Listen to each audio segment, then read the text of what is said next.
My name's Linda Bergeron. I'm running for County Commission, just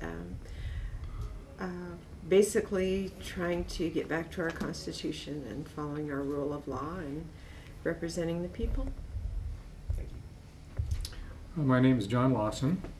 I've resided here now for about 25 years. I was the head of the Bureau of Reclamation, operating the river system.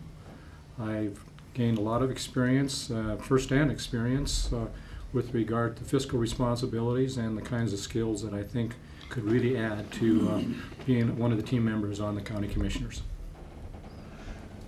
My name is Terry Wingerter. I've been on the County Commission for some time now. I've also been a previous member of the City Council. And there's so much going on in this county right now, rather it's biathlon on the mountain's being used more, the river's being used more, there's more pressure on our roads, and I think I have the experience and the knowledge to, I'd like to continue being a county commissioner, and I appreciate your vote.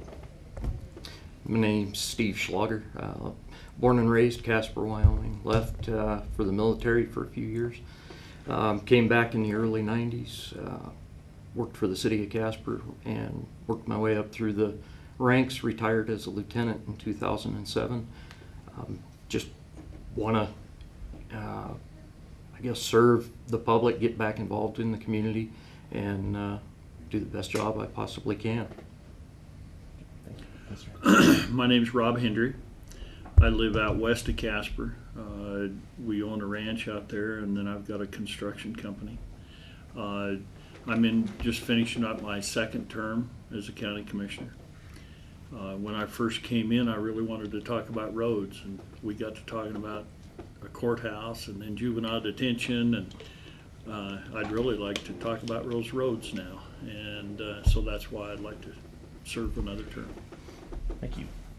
So I have a number of questions here, and I'm going to start with Mr. Lawson, and we'll cycle around, so you'll have a chance to respond in order. First, the conflict rules. This summer, the County Commission approved new ethics and conflict of interest rules. Was that the right move? Did they go too far or not far enough? The rules that were put in place were basic rules that actually were enforceable even without what the resolution was. I think the resolution actually reinforced it. With regard to the ethics, it requires you to not be involved with any business activities that may be related to the county.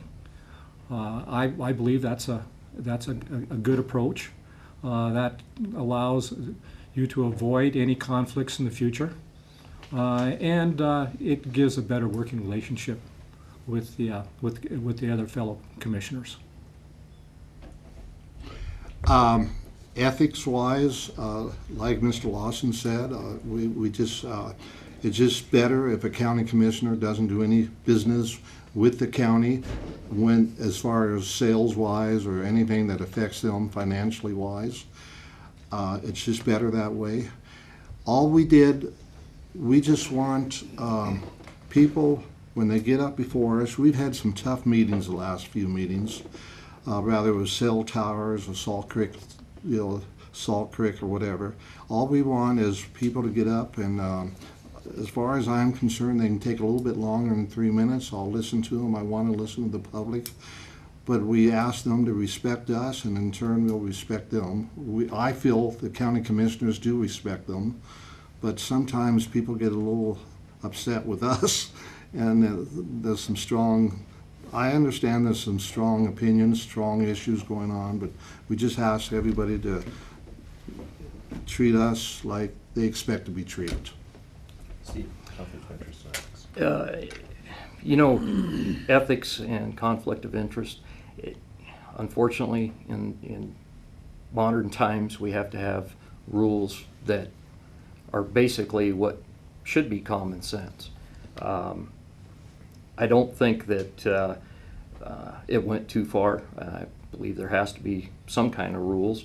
It's just a shame that we have to go to written rules and pass resolutions to regulate basic common sense.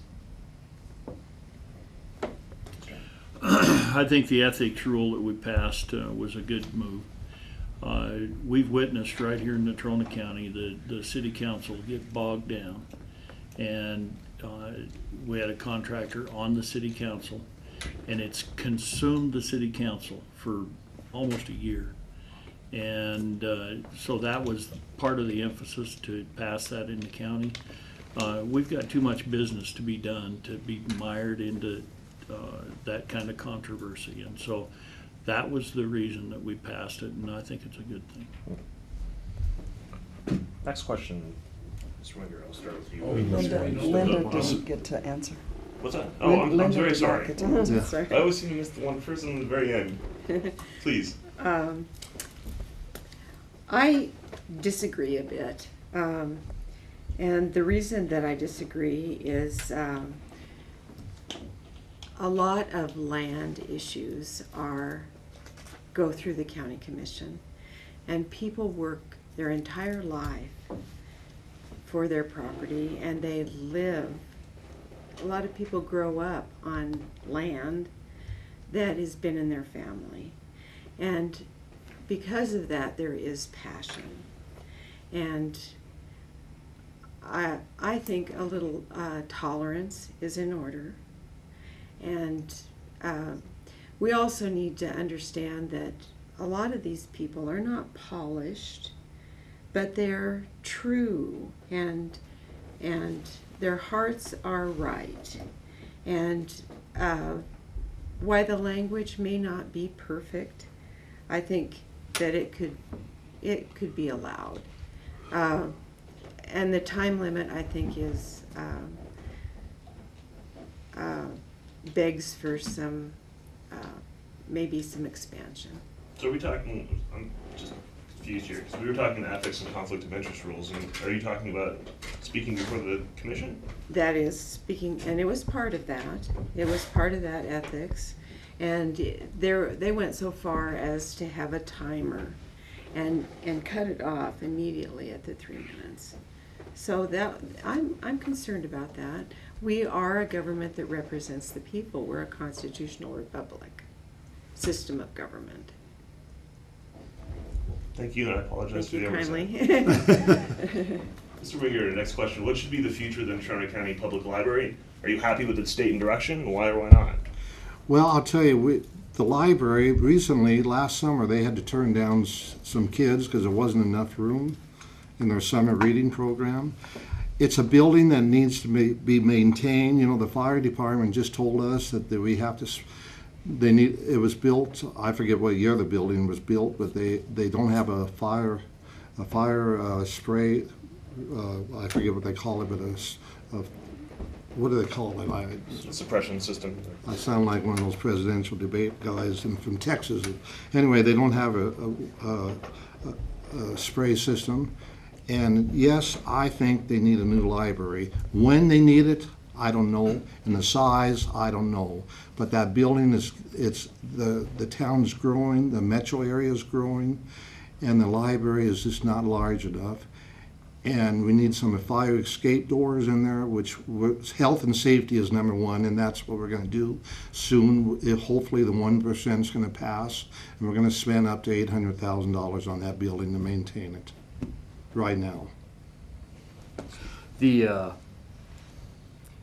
It's kind of torn because the voters said no to the new library, but if in any day that you go down there and you take a look, there's hardly any parking spots available in the parking lot. Every computer that has hooked to the internet, there's people on it, and waiting lines basically to use the computer. I think it needs a new building, and I think it needs to be a larger building, but again, the public has said no, so I'm not sure how it is best to go about, I guess, fulfilling that, because we have to respect the voters' wishes as well. I am in favor of the library. It's a resource for all of Natrona County. The direction that it's going is good. I wish the tax would have passed so that we could get a bigger and newer facility, but we're going to live with the one we've got. We're going to put some 1 cent money, if it passes, into the library and do some needed repairs on that library. And that'll help, but long term, I think that the county will look at a library, and I mean, within the next 10 years, we probably ought to look at a library building. Linda, on the library. I was down at the library for the referendum that we just did. I was quite impressed with the people that were coming and going. And I think education is very important in educating our electorate and our populace. So I think it's important. I personally would like to study, along with the Wyoming Constitution, a little bit of what the Constitution provides for libraries and promote according to what the Constitution says. Well, as you might surmise, I'm a very strong supporter of the public library. I'm one of the trustees on the library. But firsthand, I would say that any decision with regard to a new library still has to go to the public.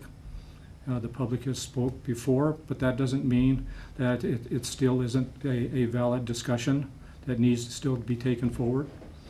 The library is grossly inadequate as far as room size. It has about 30,000 square feet. A library with the kind of content and the kind of customers that, and the number of customers we have, you would expect to have something 2 to 3 times that in square footage, which is proven out in a recent new library that was built in Laramie County in Cheyenne. But more importantly, it's not just a library. It's not a place to house books. It's a community center. It serves everybody from youth all the way to retirement age, and provides a great service. This question on the 1 cent tax. Steve, we'll start with you. What's your view of the 1 cent tax, and if you support it, how should it be spent? And also, should funds go toward nonprofit agencies?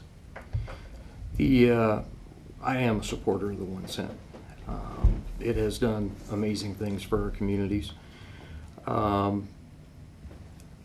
And it's the one tax that I guess you could say that the populace has input on how it should be spent.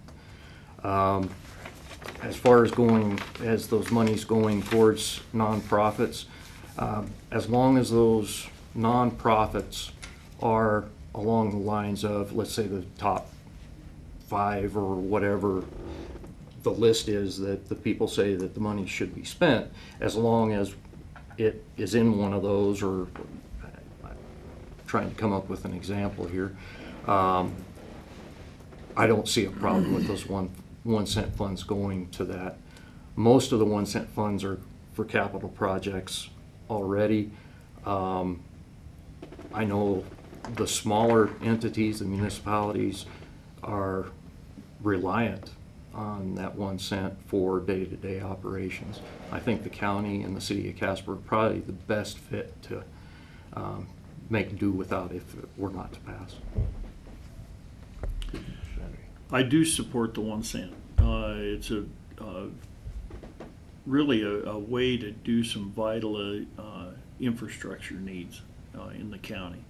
And we're just talking about the county now. Over the next 4 years, we've got about half the money going to go to roads and fixing roads.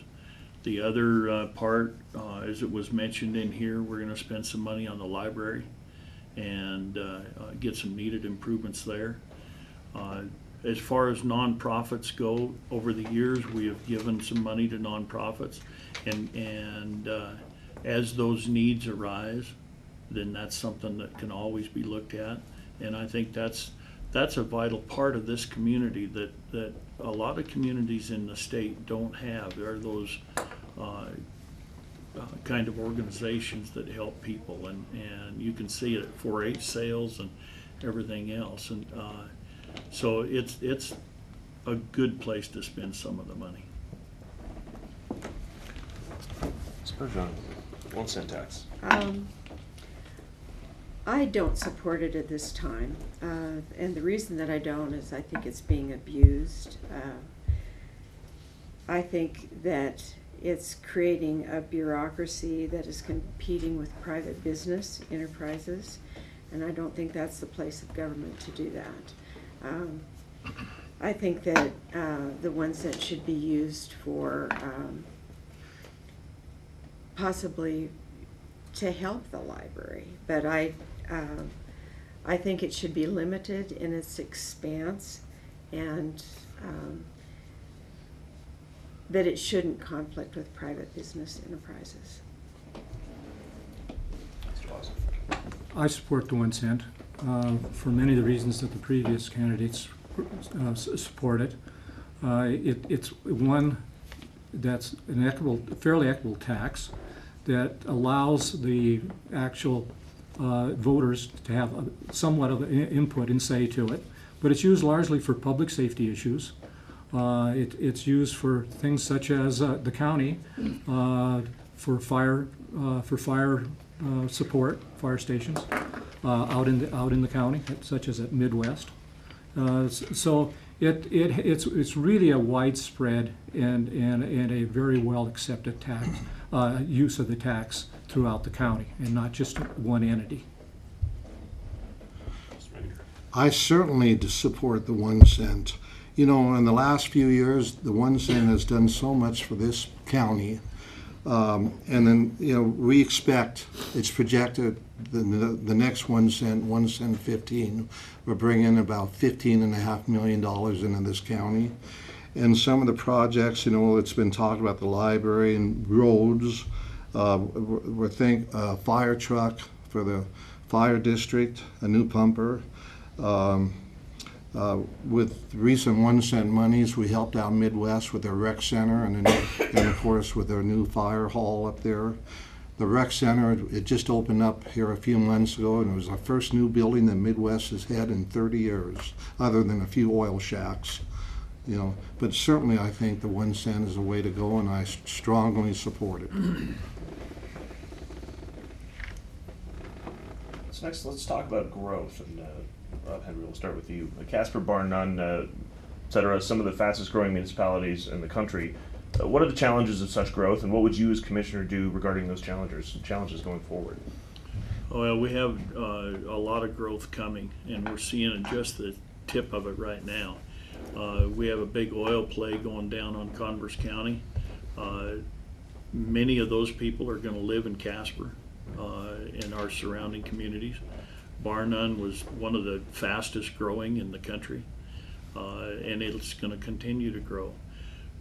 What the county can do is manage that growth. We're doing our long-range plan right now. We're updating that plan so that we can structure the growth when it happens, but the developers are going to be in charge of that. And the new highway out west, that'll give them more places to build next to. That's going to help people and the movement of people. The interchange on the north side of Bar None will help traffic get in and out of Bar None. So there's lots of things that are happening on our roads associated with that. But it's our job to manage that growth, not necessarily to perform the growth. And growth and how you handle it. Well, my view is that we do represent the people, and the people have lived in this land most of their lives. The structure of Casper, Natrona County, and I think we need to be sympathetic to those people and the fact that it is their land. And so because we represent the people, I think we need to be cautious going forward and not rush forward. Rob mentioned that the developers are in charge. I think we need to be very, very careful with that mindset, for the reason that property owners are hurt. And so that's just a concern of mine. Growth is important, and the council is in charge of that. The county is presently updating a land use plan that hadn't been updated since 1998. They were wise, got a consultant, and got a good deal of information to assist them. Since that time, they have held 3 separate meetings, inviting the public in to give them further input as far as making an adjustment to the land use plan, which I've attended all 3 of those meetings. I think the key is, and this is I have to commend the commission for what they've been doing.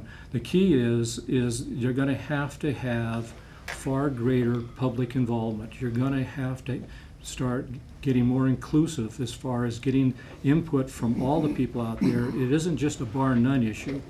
It's an entire county issue as far as trying to lay out a good planning document with all those communities being part of it, and not be an island. 2 nights ago, I was up at the Bar None School. YDOT had a meeting in the gymnasium to update everybody about the interchange out there. The county, with the next 1%, we committed $1 million to that interchange. I think the interchange is projected to cost the new ramps and all that about $4 to $5 million, and they hope to get it in the next 4 years. I've been 4 days. I've sat up there on the corner of kitty corner from the mini mart up there at Loaf and Jug, kind of waving to people as I came out of Bar None, my campaign. And they have a terrible problem up there. Of course, there's a new Polaris drive that they hope to get in. The county, with our updated county plan, we're doing everything we can for Bar None, such as the other 4 municipalities in the county. So yes, we're very concerned about the growth, and that's why we're updating our county plan. And I guess we're kind of excited about the growth as long as it's well maintained. The growth plan that is being updated, you know, the public that did come and comment on some of the aspects of it were basically very positive. I think the folks that were there understood that by, I don't want to say limiting, but I guess managing what type of business goes where is an okay thing to do, so that maybe we can avoid issues such as the Salt Creek Heights zone change that was probably about a month and a half ago at the commission meetings. Growth is going to happen. What I would like to see is diversification into various industries, not just energy, because I think that diversification is going to help the entire community, the entire county over the long term, and protect us against the boom and bust cycles that are prevalent in the state. Ms. Bergeron, we'll start with you with this last question. And looking at a couple of specific situations the Commission's dealt with, compare the Commission's decision to approve the AT&T cell tower over the objection of nearby residents with the decision to reject light industrial development along parts of Salt Creek Highway, again, with the objection of nearby residents. How are they the same or different? Well, my concern with Salt Creek's, with the tower, first of all, is AT&T got up and said that they would sue if it wasn't passed. So that's pressure from a company that has the ability to do that. And there was a decision, I guess, that had to be made at that point. But still, again, you have property owners who are quite affected by that, and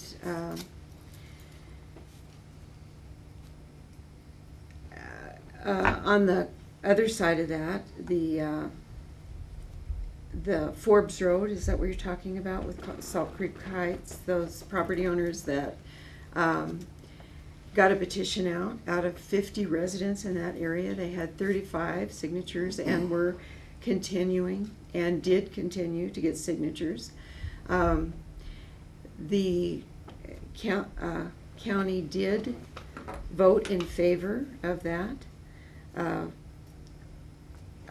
not allowing the zone change, and then came back and changed their decision with a new evidence rule. And I am still thinking that they broke Wyoming state statute by doing that. Thank you. Okay. Mr. Lawson? Could you repeat the question? Yeah, compare the commission's decision to approve the AT&T cell tower with the objections of nearby residents, or over the objection, with the decision to reject light industrial development along parts of Salt Creek Highway, again with the objection of nearby residents. And this really comes down to approaches with how to handle those kinds of objections. How are those two the same or different? Thank you. When it comes to the AT&T tower, that was a permitting process. And under the permitting process, there are certain standards and rules that have to be met. The commissioners cannot vary from that. And it's specified by the FCC. What was demonstrated was that AT&T had came in, and it had came back a second time even, and had demonstrated that they had met all those standards and processes for approval of such of a permit. And the commission went ahead and approved the permit for those reasons. When you get to the other process, it's a rezoning process. And of course that one gets a little more critical with regard to trying to address property rights, trying to assure that everybody is adequately being heard and being protected. The first time through, it didn't pass, and the second, so it came back again because there was additional information provided. I was at both of the meetings, and when it did pass the second time, with the additional information with regard to providing buffer zones and protection, things like that, I didn't really pick up on the issue as being that they weren't satisfied with it. The issue was a process issue that they thought it shouldn't have came back for reconsideration for a year. County commissioners counseled their attorney and said that they were within their legal rights. Mr. Wingerter? You know, those towers, it's funny how people want the service, but they hate the towers. And I understand where they're coming from. I hate the towers too, because it just seems like every time we talk about towers, somebody wants to erect a tower, all of a sudden that room is packed, our commission meeting room.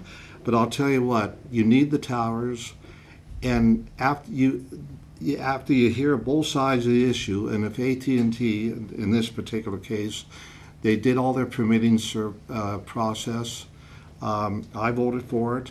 There were a few people up in Ormsby Road that talked in favor of that tower. Yes, there was a petition. I think there was 35 on that petition that was against it, but there was a few for it too. It's a tough decision. As a county commissioner, after you listen to everybody, you got to come to a decision. You can't waffle. You got, you know, and I'll tell you what, I would hope that they could disguise a tower. I've seen some towers around the county with tree limbs on them. One of the towers out there on Alcova Way that AT&T wants to put up. It's not up yet, but we voted to have them do it. Or anyway, I was hoping that they could put up a wind tower, like by a wind tower, the old-fashioned wind tower that you see on these farms and all that. So there are ways you can dress up these towers.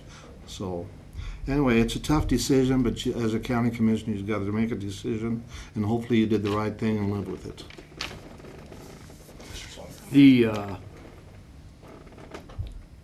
I guess the council's job is to protect private property rights. I agree with that. But it's not just the property rights of those affected by some change in zoning or permitting or whatever. You have to protect everybody's rights.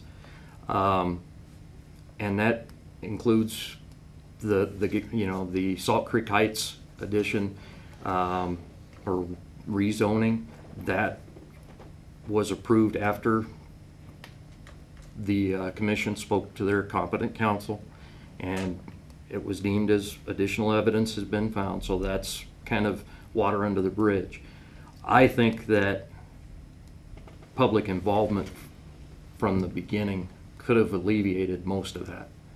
But again, it's private property rights, and it's not just the person who lives in the area and is against whatever the change is or the development is. It's also to protect the guy who owns the property, who wants to change it and wants to develop it or wants to make it better.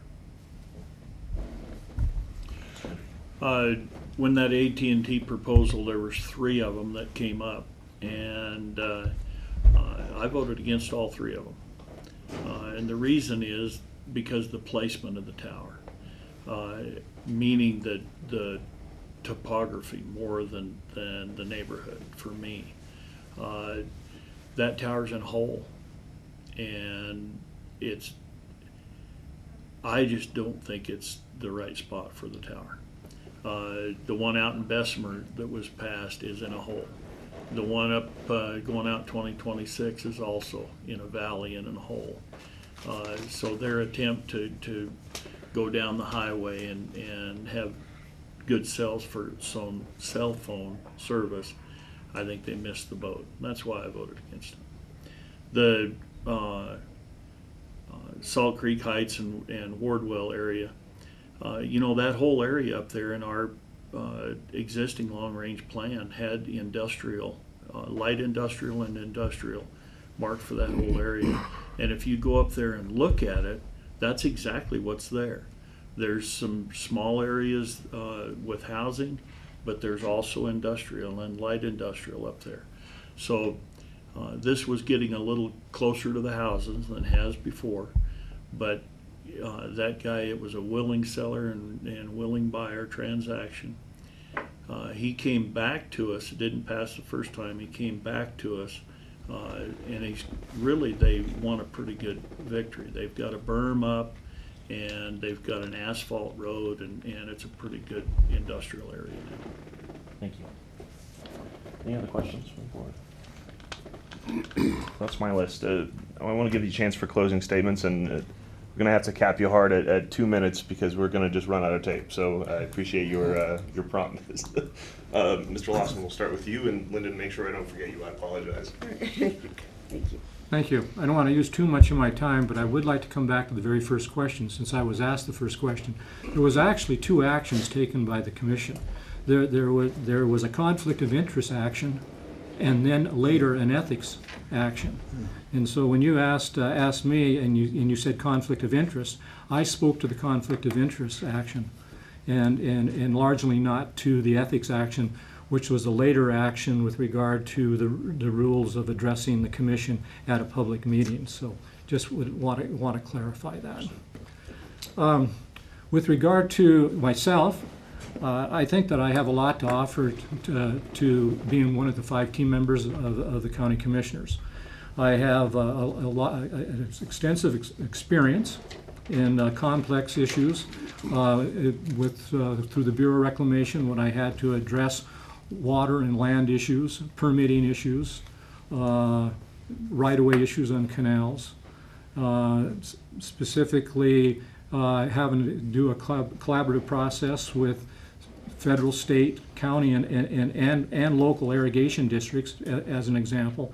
I think all that has given me the experience to bring forward and be a very active, productive, and useful participant on the county commission.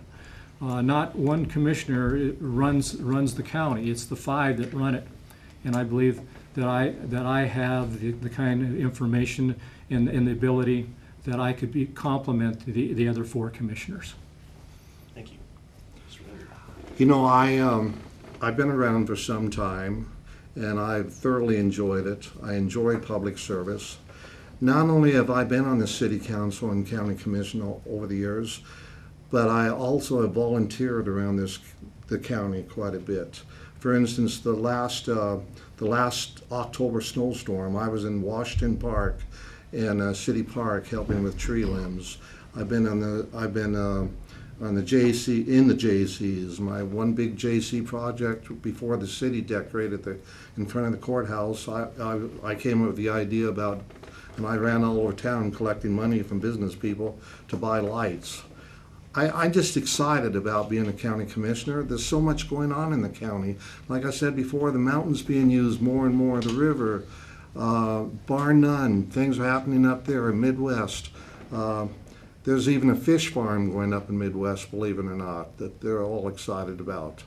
But I just ask for your vote. I listen to people. When they call me, I call them back. I get around town. I go to my meetings. And I learn from the other 4 commissioners too. We learn from each other, and I'm willing to learn and listen and work hard at it again. So thank you very much. I don't have an agenda.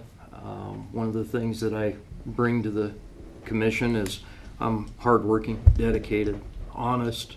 I've got experience in conducting investigations, experience dealing with courts, and I'm a team player. Basically every job I've had since graduated high school has been to be part of a team. I enjoy that, and I enjoy working with the group. I'm not a lone wolf. I don't have a problem or an issue with the existing commission. And I think I would be a good fit with the group, and I'm very hardworking and dedicated. Thank you. Thank you. Well, first of all, I'd go back to one of my priorities this next term would be working on roads. There's nobody on the commission now and nobody that's running for the commission that understands roads like I do, the county roads. I've lived on them all my life. Do business on them. Know them like the back of my hand. So I want to get to working on those county roads. One thing that was good while we've been going is the commissioner expertise. We got that passed at the Wyoming legislature, which gives us the right to be at the table when the BLM and federal agencies talk about the EIS process and the oil and gas development and those kind of things. And I think that's very important for us to be at the table. One of the things that's happened to the livestock industry since 1950, we've got half as many AUMs on public land as we did in 1950. And if you've looked at the price of steaks in the grocery store lately, that's part of the problem. Not all of it, but that's part of it. We can't run livestock on public lands anymore like we used to. So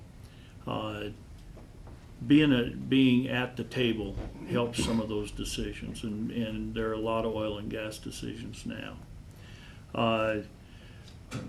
I like the different boards that we're able to serve on, as most of them ex officio, but we've got Airport Board, the Fair Board, Amoco Reuse Board, Health Department, Library.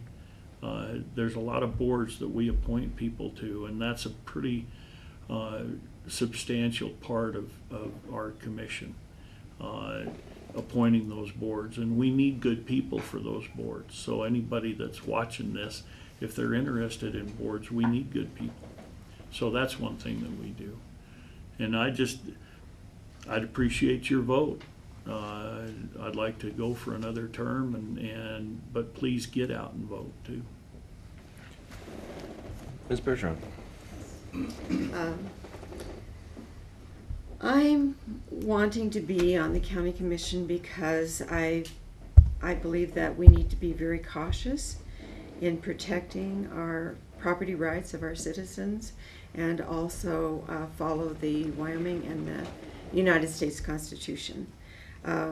We are on a national level, $17 trillion in debt.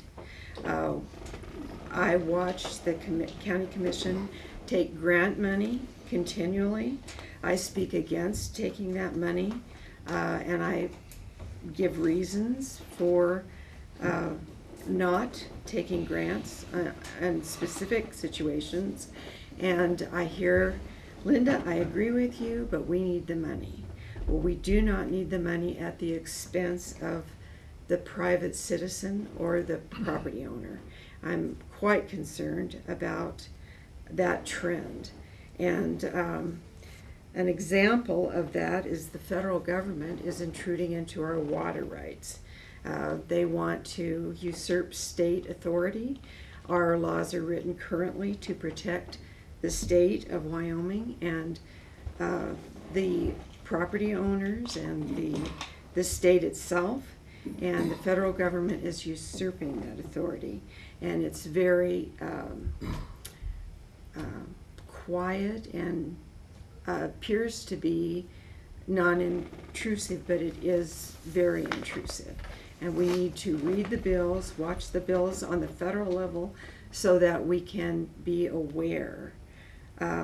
That's very, very important. I agree with Rob Hendry that roads are very important to the landowners, and that should be a priority as well.